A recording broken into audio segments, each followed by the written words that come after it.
안녕하세요. 좀 오랜만에 작업실에 왔어요. 그래서 드럼 작업 지금 되게 오랜만에 다시 하고 있는데 너무 심심해서 혼자 있으면 좀 정신병 걸릴 것 같거든요. 사실 작업이라는 게. 그래서 잘 안 오게 돼요. 그래가지고 영상을 켜봤습니다. 뭔가 가상의 누군가랑 대화를 하는 그런 느낌적인 느낌이라도 좀 받아보고자 그랬습니다. 그냥 작업하면서 주절주절 거려보려고요.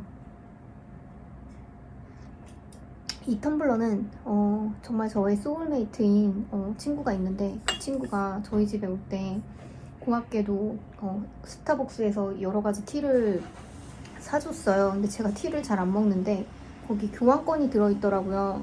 그래서 교환해도 된다고. 제가 선물 받으면은 진짜 배은망덕하게 당근을 한 적이 있었거든요. 그러니까 그게 되게 나쁜 거지만, 예를 들면 좀 고가의 선물을 받았어요. 뭐 톰보라운 카드 지갑을 받았다. 근데 너무 제 취향이 아닌 거예요. 너무 제 취향이 아닌데 그렇다고 제가 구석에 처박아두고 안 쓰면은 그 되게 좋은 제품에 대한, 그리고 선물에 대한 예의가 아니라고 생각하는 게 저만의 개똥 철학이거든요. 그래서 누군가는 그렇게 받은 선물을 팔아치우는 게 더 그 예의가 아니다라고 생각할 수 있겠지만, 저는 선물과 그냥 그 디자인에 대한 그 제품과 물건에 대한, 그게 누군가든 간에 사용되어지는 게 저는 의미가 있다고 생각해요, 물건이.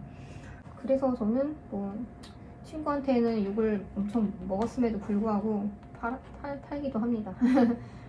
그래서 아무튼 그 친구가 그런 일을 다 겪고 나서 너무 기분이 좋지 않았는지, 이번에 그래도 고맙게, 그러면 그렇게 배은망덕하면 다시는 선물 따위 안 할 것 같은데, 그럼에도 불구하고 저희 집에 놀러 오면서 이렇게 막 여러 가지 선물을 사오면서 교환권까지 넣어준 거예요. 그래서 또 그에 보답하고자 제가 바로 다음날 그 교환권을 들고 스타벅스에 가서 평소에 너무 사고 싶었던 대형 텀블러를 사기로 마음을 먹었습니다.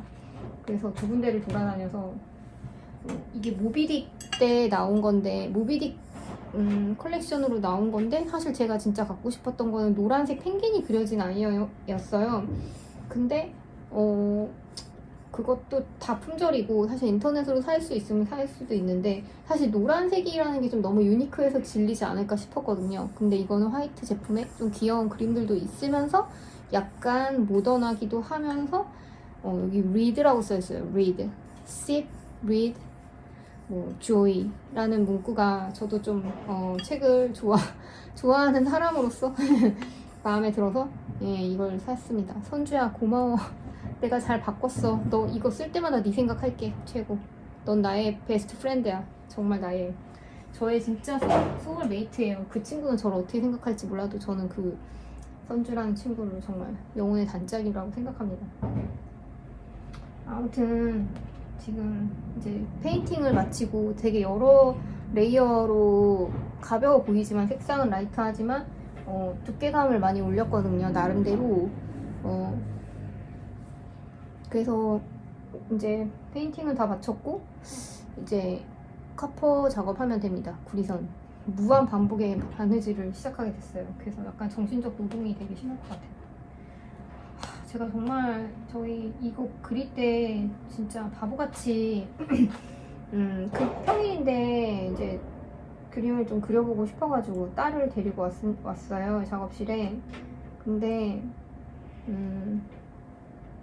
그 작업실에 그래서 그림을 그리라고 물감과 함께 아주 작은 캔버스를 이제 줬습니다. 그래서 너 그려봐, 엄마 그림 그리는 동안 그려봐 해서 막 혼자서 이것저것 그리고, 너무 그림도 멋져서 제가 막 혼자 감탄하면서 막, 와, 잘 그렸다, 잘 그렸어, 이거 뭐 그린 거야, 막 되게, 와, 표현력이 되게 좋은데, 막 엄마보다 더 자세하게 표현한 것 같아, 막 이렇게 칭찬을 해가면서 즐거운 시간을 보내던 와중에 다 그린 다음에 제가 제 그림을 좀 만지고 싶어 했어요. 근데 제가 못 만지게 했거든요. 엄마 그림을 만지면 안 돼, 그림을 만지는 거 아니야, 눈으로 보는 거야 했는데 그걸 마음에 담아두고 있다가 정말 이 그림으로 쓱 와가지고 손으로 이렇게 만지고 저를 쳐다보는 거예요. 근데 그 표정이 정말 이건 인간의 눈빛이 아니야. 사람의 그 아이의 순수한 눈빛이 아니라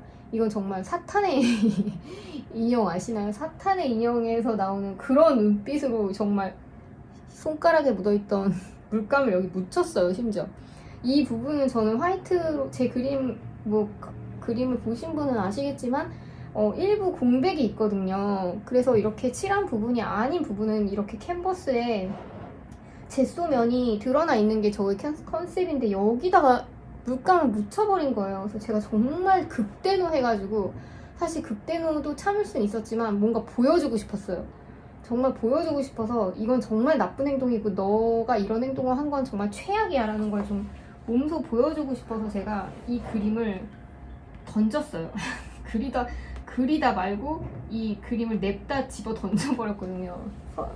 너 때문에 이 그림 다 망쳤어 하면서 냅다 집어 던져가지고 저기 보시면은 보이시나요? 저 물감 자국이 있는데 박스 가운데쯤에 묻은 물감 자국이 있어요. 저 작품이 정말 귀한 민병훈 작가님의 사진 작품인데 제 작업실 메이트가 진짜 큰 돈을 저당 잡아서 산 건데 아무튼 그 박스 다행히 그림이 아니었기에 망정이었지 진짜 용서받지 못할 뻔했습니다. 아니 제가 정말 그 돈을 지불해야 됐을지도 모르는 사태가 발생했을 수도 있겠죠. 아무튼 그래서 진짜 너무 화났어요. 다시는 제가 그래서 정말 집에 가라 그랬어요. 근데 마침 서연이 아빠도 있었기 때문에 아빠랑 같이 분위기가 안 좋으니까 집에 갔어요. 울면서 집에 갔어요. 제가 그렇게 극대노를 했기 때문에. 그랬는데 이제 그러고 제가 집에 들어가니까 아빠한테 이제 아빠가 엄마한테 사과하라고 했는지 아니면 자기가 사과를 하고 싶다고 했는지 아빠가 시켰겠죠. 그래서 제가 들어오자마자 엄마 미안해요. 제가 그림 망쳐서 미안해요. 이렇게 얘기하더라고요. 그래서 사실 평소 같으면 사실 정말 화가 안 풀렸을 것 같은데 왜냐면 일부러 한 게 너무 티가 나니까 모르고 했으면 저도 당연히 용서해줬죠. 근데 그 일부러 쓱 하고 만진 그 악마의 눈빛을 봤기 때문에 아무튼 제가 그래서 용서해줬습니다. 아무튼 사과의 제스처를 내밀길래 그랬어요. 그 그림 보여드릴게요. 제가 무슨 그림을 그리다가 제 그림을 뭐 또 따라한다고 막 그림이었어요. 네. 근데 또 되게 잘 그렸어요. 짜증나게. 일단 제가 여러 개를 그렸는데 일단 제 바이올린 그림이 있거든요. 그게 좀 좋았나봐요. 피아노랑 바이올린 그림. 그게 검은색이랑 갈색 그림인데 요거를 그렸어요. 자기 영어 유치원 다니면서 좀 알파벳 자신감이 생겼는지 이 알파벳을 약간 오일 파스텔로 막 쓰고 가운데는 바이올린으로 추정되는 모양, 형상 그리고 이렇게 갈색을 칠했어요.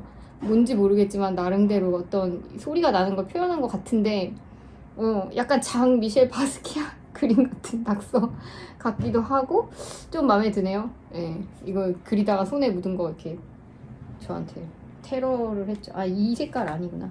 그리고 그 다음으로는 이거는 평범하지만 바다에 모래사장, 황금빛 모래가 있는 바닷가입니다. 그리고 이건 뭔지 모르겠어요. 잠이 어디가 왠지도 모르겠네. 참. 그리고 이건 아이다운 스티커를 붙인 콜라주입니다. 이거 붙이다가 맞아. 이걸 막 붙이다가 손에 묻은 걸 여기다가 쓱 닦아서 사단이 났습니다. 진짜 제가 정말 화가 났어요. 마음에 드네요. 이거 귀엽지 않나요? 좋지만 아무튼 간에 그렇습니다. 제가 이제 밀라노에서 전시를 하고 와서 그 다음에 약간 이제 계속 작품 활동을 해야 되는데 뭐랄까 갑자기 또 말레이시아에서도 돌아왔고 뭔가 그런 일상과 다른 일상을 살다가 다시 일상을 적응하려니까 조금 루틴이 안 잡혔다고 해야 될까요?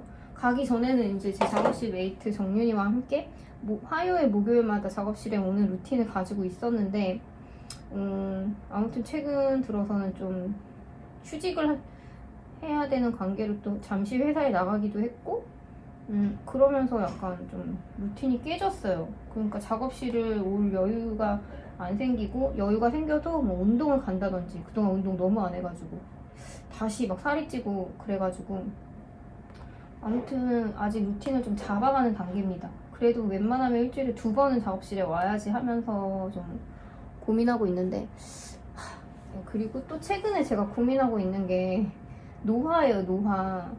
그래서 되게 지금 여기 처진 살이 너무나 신경이 쓰이는데 이쪽보다 이쪽이 더 심하더라고요.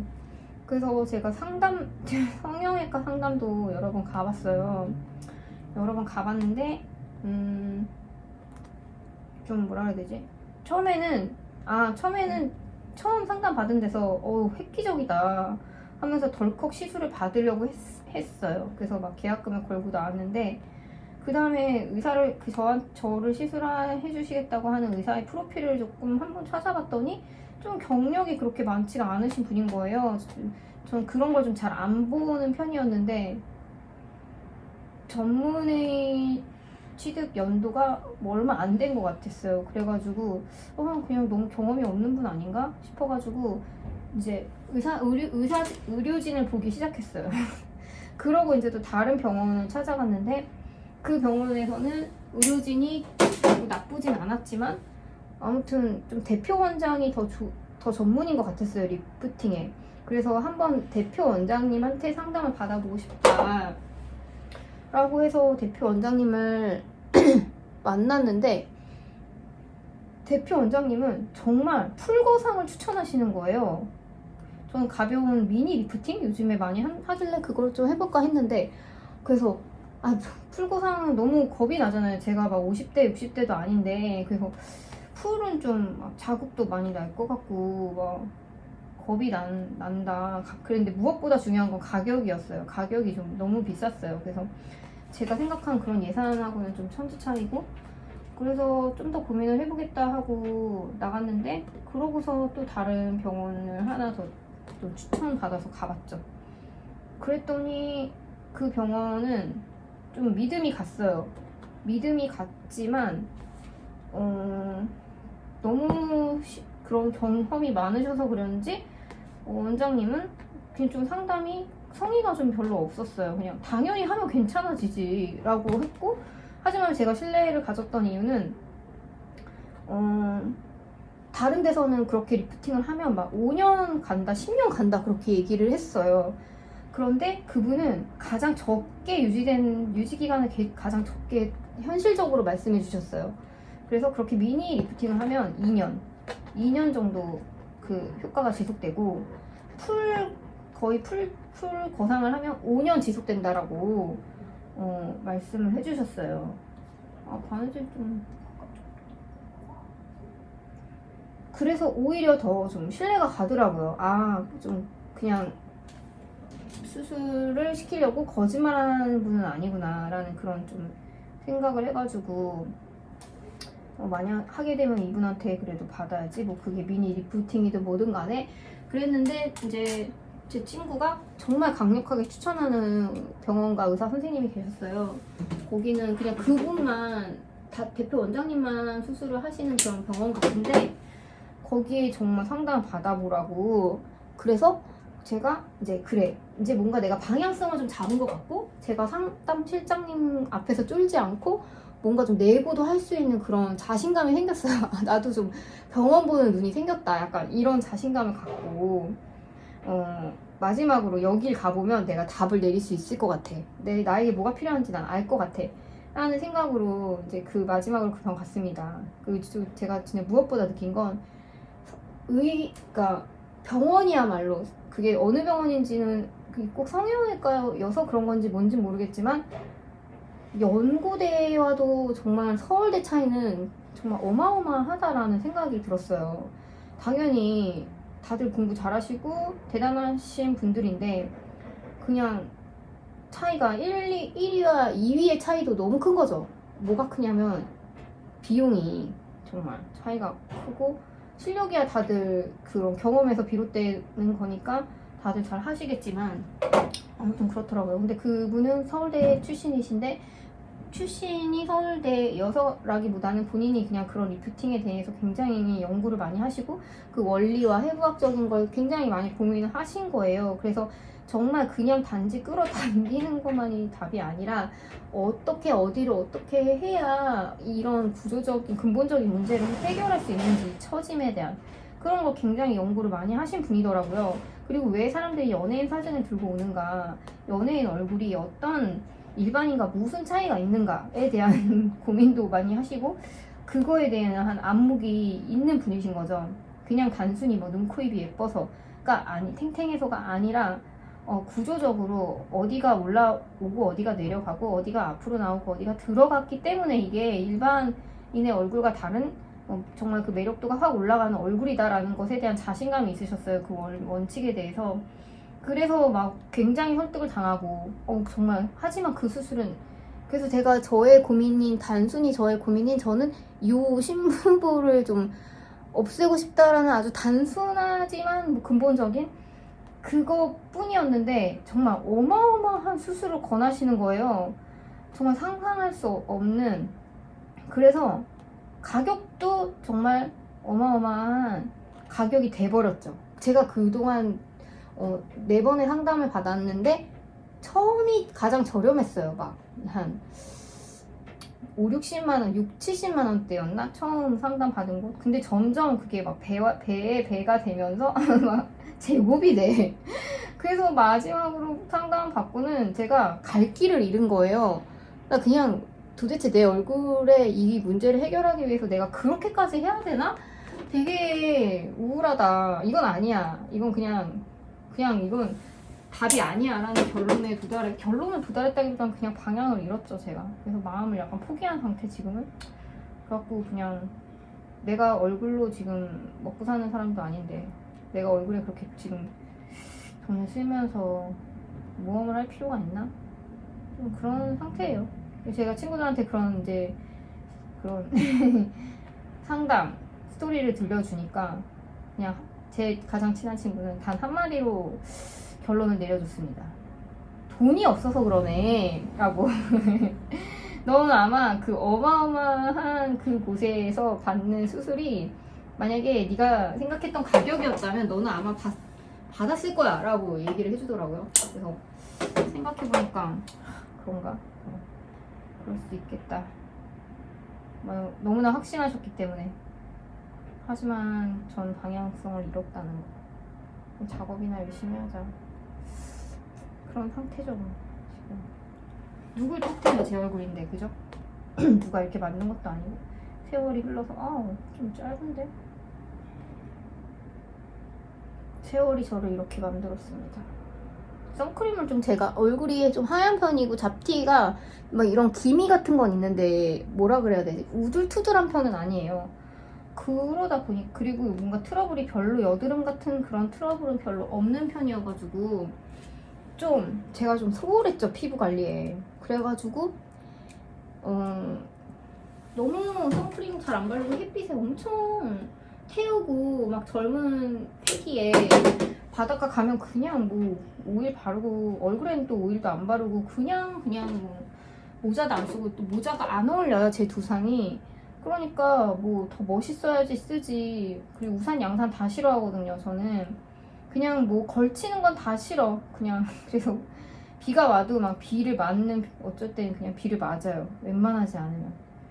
그런 사람인데 선크림도 안 바르고 돌아다니다가 이렇게 노화가 왔다.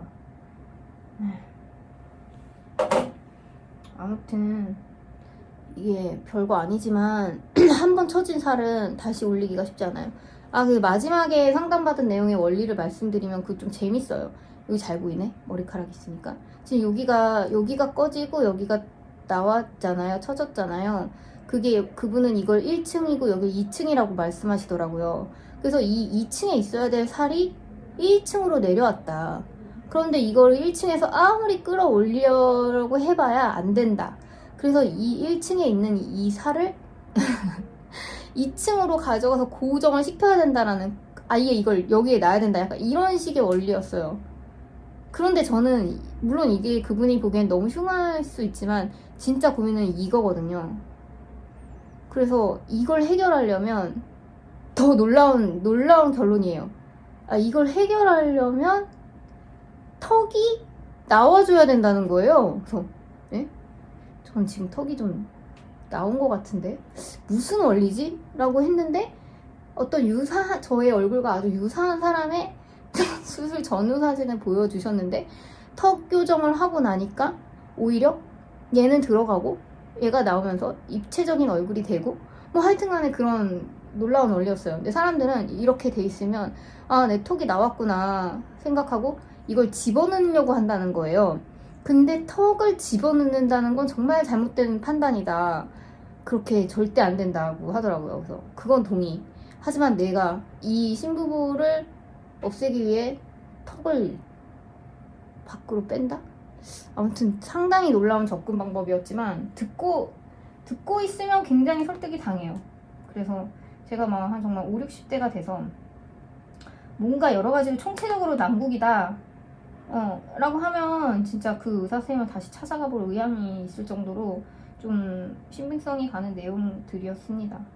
그러려면 돈을 많이 잘 벌어야겠죠. 근데 그것도 그거고, 이제 제가 요즘에 큐티를 되게 열심히 하고 있는데 마더와이즈라는 프로그램도 하고 있고, 마더와이즈라는 게 현명한 엄마란 뜻이잖아요. 그래서 그 마더와이즈라는 책을 가지고 공부를 하면서, 그룹 공부를 하면서 제가 보다 현명한 엄마와 아내가 되는 그런 공부예요. 그래서 그걸 하면서 참 행복이 무엇인가에 대해서도 막 공부를 하는데, 참 행복은 인간에게서 나오는 게 아니더라고요. 그러니까 인간은 너무나 한정되고 제한된 존재이기 때문에 우리가 진짜 어떤 곳에서 내가 아무리 원하는 걸 달성했다고 하더라도 결코 만족할 수 있는 그런 존재들이 아닌 거죠. 그래서 솔로몬이라는 사람은 왕이지만 이스라엘의 왕이었는데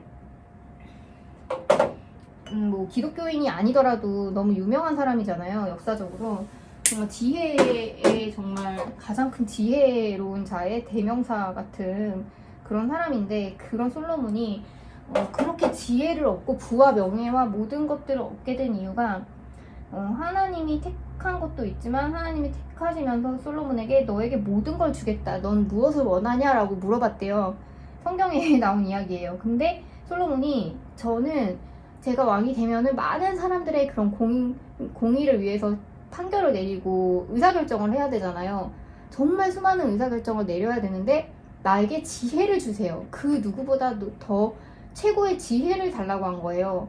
그러니까 지금 우리나라의 뭐 대통령이나 정치가들이 정말 최고의 지혜를 얻는다면 얼마나 대단한 사람이 되겠어요. 그러니까 그 정말 지혜를 얻기 전부터 지혜로웠던 거죠, 솔로몬은.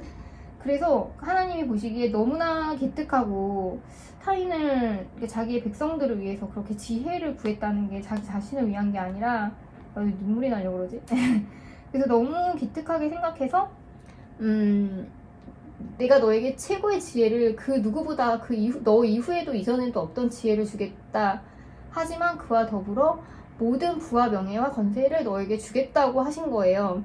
그래서 정말 솔로몬은 재물도 많았고 정말 사실 여자도 많았고 자식도 많았고 정말 많은 걸 가지게 된 왕이죠, 이스라엘에. 근데 아무튼 그 근간이 지혜를 구했다는 거, 그 무엇보다 그게 참 저를 놀라게 했습니다. 그래서 이게 제가 무슨 얼굴 리프팅 얘기하다가 솔로몬으로 빠졌는데, 결론적으로 이제 제가 내가 이렇게 추구해야 될 게 과연 내 얼굴이냐에 대한 이제 고찰을 하게 된 거예요.